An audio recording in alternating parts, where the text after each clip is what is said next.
Selamat malam Bapak Ibu yang terkasih di dalam nama Tuhan Yesus Kristus. Puji Tuhan, kita terus bersyukur atas setiap kebaikan Tuhan dalam kehidupan kita. Kalau sampai hari ini kita masih diberikan kekuatan, kesehatan, bahkan kita mendengarkan firman Tuhan, semua karena anugerah Tuhan dalam setiap kehidupan kita. Sebelum kita mendengarkan firman Tuhan pada malam hari ini, mari semuanya saya ajak untuk berdoa. Terima kasih Tuhan atas penyertaan Tuhan dalam setiap kehidupan kami. Pada malam hari ini Tuhan, kami akan mendengarkan sebagian dari firman-Mu.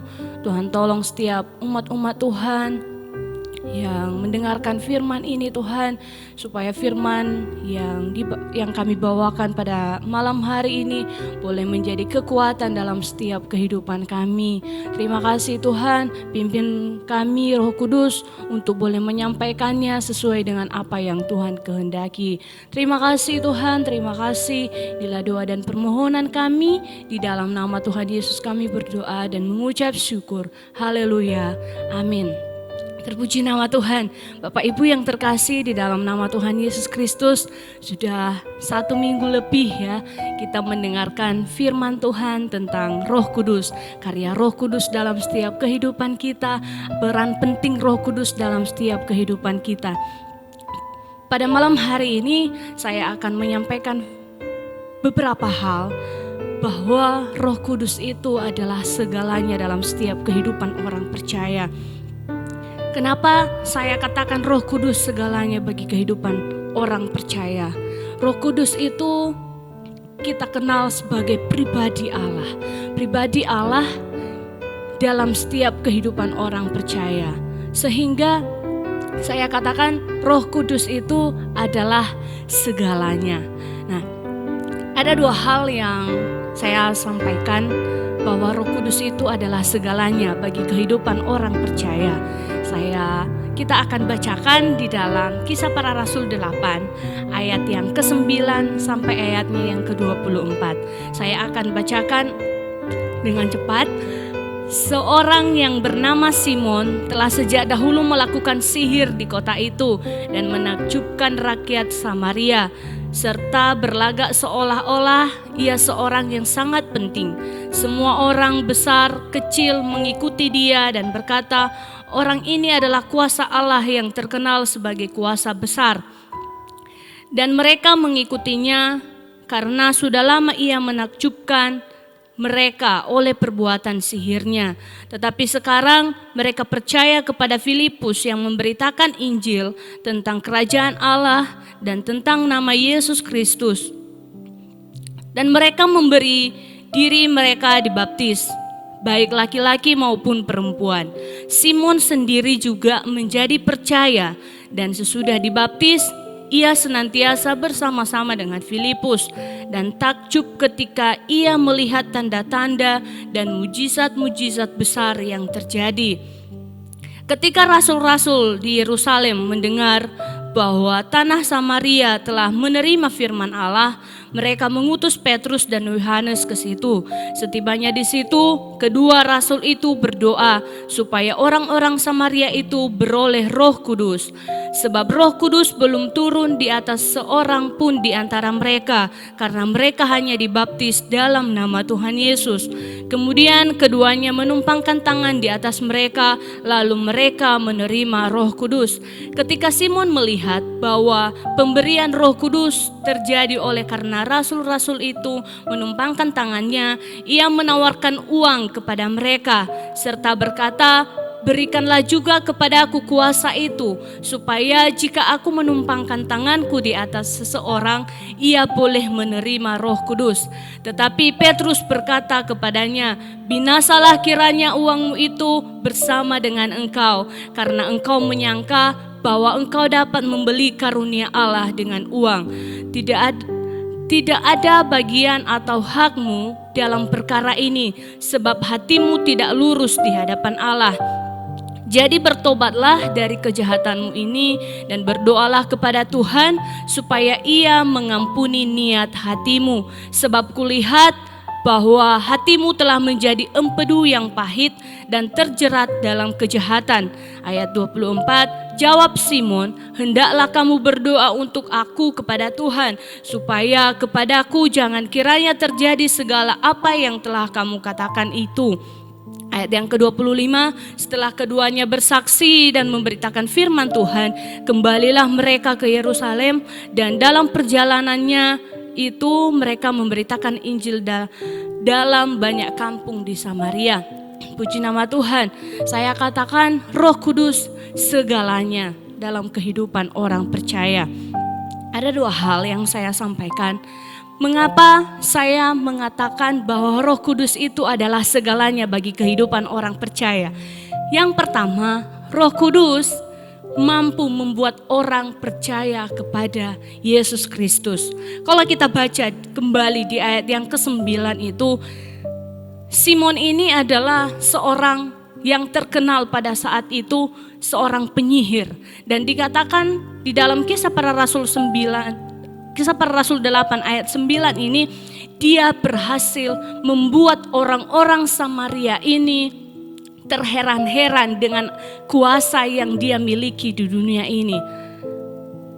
Bahkan ketika Filipus menyampaikan pemberitaan Injil, menyatakan bahwa Yesus itu adalah juru selamat, dia juga ikut percaya.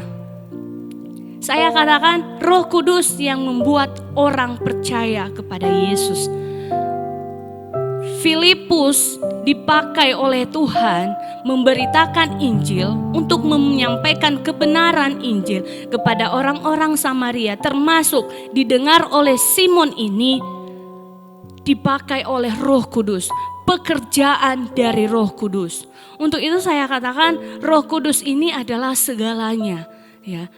Tidak ada orang yang mampu menyamakan diri dengan Roh Kudus ini. Untuk itu, ketika kita sudah mengenal peran Roh Kudus dalam setiap kehidupan ini, kita sudah mengerti pentingnya Roh Kudus dalam kehidupan ini. Malam hari ini kita diajarkan firman Tuhan kembali bahwa Roh Kudus itu mampu membuat orang percaya kepada Yesus. Filipus memberitakan Injil kepada orang-orang Samaria, bahkan didengar oleh Simon yang terkenal sebagai penyihir di Samaria pada waktu itu. Dia menjadi percaya dan memberi dirinya dibaptis. Pekerjaan Roh Kudus luar biasa dalam setiap kehidupan orang percaya. Ketika Roh Kudus memakai Filipus untuk memberitakan Injil, maka banyak jiwa yang diselamatkan. Puji nama Tuhan. Hal yang kedua, Roh Kudus membawa kepada pertobatan. Kembali saya ulang lagi, Simon yang latar belakangnya ini seorang penyihir yang sangat terkenal, bahkan hidupnya sangat berpengaruh di kalangan orang-orang Samaria pada waktu itu, bisa mengalami pertobatan, yaitu percaya kepada Yesus Kristus. Ini adalah pekerjaan Roh Kudus yang luar biasa. Ya. Jadi Roh Kudus itu tidak terbatas. Tidak terbatas oleh ruang dan waktu. Makanya saya katakan Roh Kudus itu adalah segalanya. Kita sebagai orang yang sudah percaya kepada Yesus, apakah ini bukan menjadi suatu kebanggaan dalam setiap kehidupan kita orang percaya, bahwa Roh Kudus itu telah dikaruniakan bagi kita sebagai orang percaya. Untuk itu jangan sia-siakan waktu yang ada. Buka hati untuk terus kita dipenuhkan oleh Roh Kudus. Untuk dipenuhkan oleh Roh Kudus. Lalu kalau kita baca di ayat yang seterusnya, apa tindakan Simon? Bukan hanya sekedar ia percaya. Tindakan Simon yang dia lakukan, yang menjadi kesalahan di pasal yang ke-8 ini adalah pola pikirnya. Ketika ia melihat Filipus melakukan banyak mukjizat, dia melihat Petrus, Yohanes menumpangkan tangan kepada orang-orang Samaria sehingga Roh Kudus dicurahkan. Pola pikirnya Simon yang masih kekanak-kanakan, dia membandingkan Roh Kudus bisa dibeli dengan uang. Roh Kudus bisa dibeli dengan uang. Bapak Ibu Saudara yang terkasih di dalam nama Tuhan Yesus Kristus, pikiran Simon pada waktu ini di pasal yang ke-8 ini, kalau kita baca di ayat yang ke-18 sampai ayat yang ke-19, ketika ia melihat kuasa yang dilakukan oleh Petrus, Yohanes hanya menumpangkan tangan saja dan melakukan mujizat, mulai pola pikirnya sebagai manusia, dia membandingkan ia bisa membeli kuasa itu dengan harta yang ia miliki. Dan ini kesalahan besar yang dilakukan oleh Simon. Dan hal ini bukan main-main Bapak Ibu yang terkasih. Petrus di ayatnya yang ke-20 langsung menegur Simon dan berkata, hatimu itu tidak lurus di hadapan Tuhan. Kenapa? Karena ia membandingkan dengan harta yang ia miliki, ia dapat membeli segalanya. Tetapi ternyata firman Tuhan ini dijelaskan oleh Petrus bahwa Roh Kudus itu tidak dapat dibeli dengan apapun. Ya. Setinggi apapun pengetahuan yang kita miliki, seberapa harta yang kita punya saat ini, seberapapun kuasa yang ada di dunia ini yang kita miliki, tapi Roh Kudus tidak dapat dibeli. Terang-terangan dikatakan di sini, karunia Roh Kudus itu diberikan bagi orang yang percaya, merupakan suatu anugerah ya bagi kehidupan kita. Ini adalah kesalahan Simon. Ada hal-hal yang perlu kita hindari ya. Ketika kita sudah mengerti tentang karya Roh Kudus, firman yang telah kita dengarkan beberapa hari yang lalu, ada hal penting yang harus benar-benar kita perhatikan. Ketika kita sudah mengerti Roh Kudus itu pekerjaannya apa yang dia lakukan dalam kehidupan kita, sehingga kita berani mengatakan Roh Kudus itu adalah segalanya. Nah, ketika kita sudah mengerti bahwa Roh Kudus itu adalah segalanya dalam kehidupan kita, kita juga harus tetap memperhatikan hati kita. Ketika kita sudah memiliki Roh Kudus, apakah itu menjadi kesombongan bagi orang lain? Ataukah itu bisa menjadi berkat bagi orang lain? Apakah Roh Kudus itu terus menguasai kehidupan kita? Ya, bukan dengan apa yang kita miliki saat ini, dengan harta yang kita miliki, dengan pengetahuan yang tinggi yang kita miliki, kita mampu berkata, oh saya bisa membeli Roh Kudus dengan uang yang saya miliki. Tidak, Bapak Ibu yang terkasih di dalam nama Tuhan Yesus, tetap perhatikan situasi hati kita. Motivasi hati kita ketika kita sudah memiliki Roh Kudus itu, apakah benar-benar sesuai dengan kebenaran firman Tuhan. Ya, terang-terangan Petrus menegur Simon di sini, langsung ditegur berkata demikian, hatimu itu tidak lurus di hadapan Tuhan. Artinya hatimu itu tidak benar di hadapan Tuhan. Kalau kita memiliki pikiran yang tidak benar tentang Roh Kudus, ini merupakan kesalahan besar ya dalam setiap kehidupan kita. Untuk itu ini hal yang sangat penting yang perlu kita lakukan. Ketika kita sudah mengerti itu Roh Kudus itu seperti apa dan karyanya seperti apa, jangan sekali-sekali mengubah motivasi itu menjadi kesombongan bagi orang lain. Tetapi apa salahnya kita menjadi berkat bagi orang-orang di sekeliling kita. Bahkan setiap tindakan yang kita lakukan harus sesuai dengan firman Tuhan. Dan Roh Kudus yang terus menuntun kita ke jalan yang Tuhan kehendaki. kita senantiasa dipimpin oleh Roh Kudus.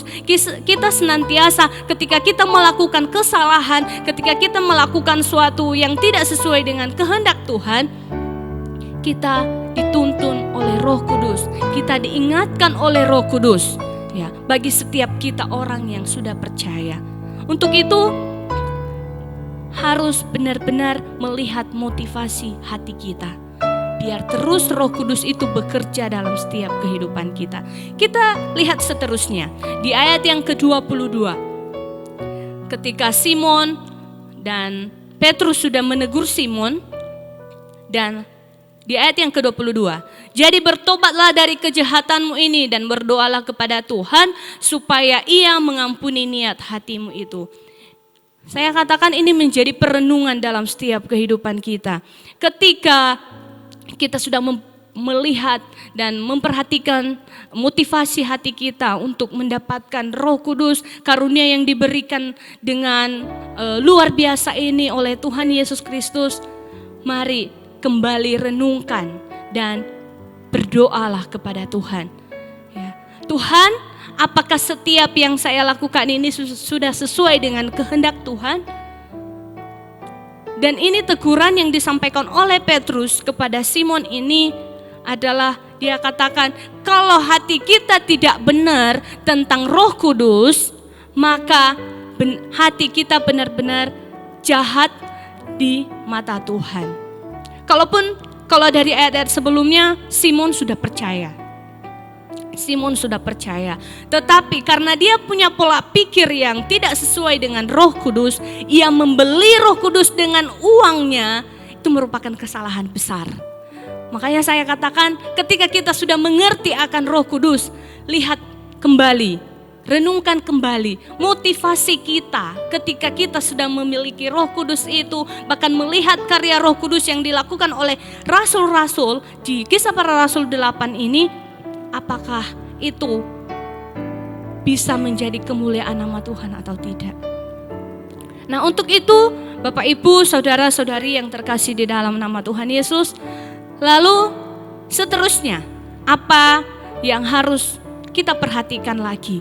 Di ayat yang ke-23, sebab kulihat bahwa hatimu telah seperti empedu yang pahit dan terjerat dalam kejahatan. Lalu jawab Simon, hendaklah kamu berdoa untuk aku kepada Tuhan, supaya kepadaku jangan kiranya terjadi segala apa yang telah kamu katakan itu. Puji nama Tuhan. Setelah Simon ditegur oleh Petrus, kenapa Simon ini dikatakan dia berbuat jahat di hadapan Tuhan? Karena di ayat yang ke-23 dikatakan di dalam hatinya itu masih ada iri hati dan ada kejahatan. Lihat, kalau kita lihat secara logika, kerinduannya Simon untuk memiliki Roh Kudus ini dia beli. Tetapi menurut pandangan firman Tuhan itu benar-benar kejahatan. Ya, kejahatan. Untuk itu ketika dia ditegur oleh Petrus, tapi dia tidak membantah. Dia responi dengan baik. Dia berkata, berdoalah untuk aku, supaya hal yang engkau katakan itu tidak terjadi padaku. Dia respon dengan baik. Dia tidak berbalik marah. Oh, kenapa kamu tegur saya? Saya kan punya semuanya. Saya punya segalanya. Dia tidak membantah. Tapi kalau kita perhatikan di pasal yang ke-8 ini, Filipus, Petrus, Yohanes yang dipakai Tuhan, ketiga rasul ini yang dipakai Tuhan, mereka boleh berkata-kata memberitakan Injil pun, kalau bukan pekerjaan Roh Kudus, saya percaya mereka tidak mampu. Tetapi karena pekerjaan Roh Kudus yang mampu mengubahkan setiap hati orang Samaria, dan bahkan Simon ini yang sangat terkenal pada waktu itu di Samaria, maka Roh Kudus terus berkarya dalam kehidupan ketiga rasul ini. Nah, untuk itu Bapak Ibu, saudara-saudari yang terkasih di dalam nama Tuhan Yesus Kristus, mari koreksi kembali kehidupan kita. Ya, ketika kita sudah mengerti tentang Roh Kudus dan kita juga sudah mengerti apa yang dikerjakan Roh Kudus dalam kehidupan kita, ada 3 hal yang harus kita perhatikan. Perhatikan hati kita. Minta juga kepada Tuhan dengan berdoa, supaya Tuhan juga terus memenuhi setiap kehidupan kita. Dan setiap ada teguran yang disampaikan oleh firman Tuhan dan bahkan hamba-hamba Tuhan, mari responi dengan baik. Dan jangan pernah salah menilai. Ya, jangan menilai Roh Kudus itu dapat kita beli dengan kekayaan kita dan pengetahuan yang kita miliki. Ya, karena Roh Kudus itu bukan ukuran. Karena harta kita, pengetahuan kita tidak menjadi ukuran untuk kita boleh mendapatkan Roh Kudus. Ya, ingat itu. Ya, harta dan pengetahuan tidak menjadi ukuran untuk kita mendapatkan Roh Kudus. Tetapi Roh Kudus itu adalah karunia yang Tuhan berikan bagi kita sebagai orang percaya, bagi orang yang mau menerimanya. Ya, ingat Bapak Ibu, saudara-saudari semuanya, Roh Kudus tidak memaksa. Kalau kita tidak menerima, ya tergantung kita. Ya. Tapi ingat, kalau Roh Kudus sudah bekerja dalam kehidupan kita, ingat hal yang kedua yang saya sampaikan, 2 hal yang saya sampaikan sebelumnya, bahwa Roh Kudus itu mampu membuat kita percaya kepada Tuhan Yesus Kristus dan mampu membawa kita kepada pertobatan. Untuk itu, pergunakan Roh Kudus yang ada di dalam setiap kehidupan kita. Ya, karena Roh Kudus yang senantiasa memimpin dan menuntun kita ke hal yang Tuhan kehendaki. Bapak Ibu Saudara yang terkasih di dalam nama Tuhan Yesus Kristus, ingat Roh Kudus diberikan bagi kita adalah sebagai karunia dan anugerah Tuhan. Sekali lagi saya katakan, harta dan pengetahuan setinggi apapun yang kita miliki tidak menjadi standar atau ukuran bagi kita untuk bisa menerima Roh Kudus. Tapi Roh Kudus adalah suatu karunia yang diberikan Allah bagi kita setiap orang yang percaya. Terpuji nama Tuhan, ini hal yang perlu saya sampaikan pada malam hari ini. Kita terus meminta supaya kita terus dipenuhkan oleh Roh Kudus, supaya dalam menjalani kehidupan ini kita boleh disertai terus oleh Tuhan, kita tetap dalam pimpinan Roh Kudus. Terpuji nama Tuhan, kita akan berdoa. Terima kasih Tuhan Yesus atas penyertaan-Mu, atas perlindungan-Mu dalam setiap kehidupan kami. Terima kasih untuk firman-Mu yang Engkau sampaikan bagi setiap kami pada malam hari ini. Terpuji nama-Mu Tuhan, sungguh kami bersyukur menjadi orang-orang yang percaya kepada Tuhan. Tuhan, ketika kami diberi karunia untuk menerima Roh Kudus dalam setiap kehidupan kami, Tuhan, kami sangat bersyukur dan berterima kasih dengan apa yang Tuhan kerjakan dalam kehidupan kami. Tuhan, tuntun terus kehidupan kami Tuhan, untuk kami terus menjaga hati kami, dan kami terus meminta kepada Tuhan supaya Roh Kudus itu tetap ada di dalam setiap kehidupan kami, orang-orang percaya kepadamu. Tuhan, tolong setiap umat-umat Tuhan yang ada, Tuhan lindungi sertai kehidupan mereka. Biarlah firman pada malam hari ini boleh menguatkan setiap hati jemaat-Mu Tuhan. Terima kasih, kami berdoa juga Tuhan untuk setiap pengertian-pengertian yang Tuhan berikan bagi kami tentang firman-Mu.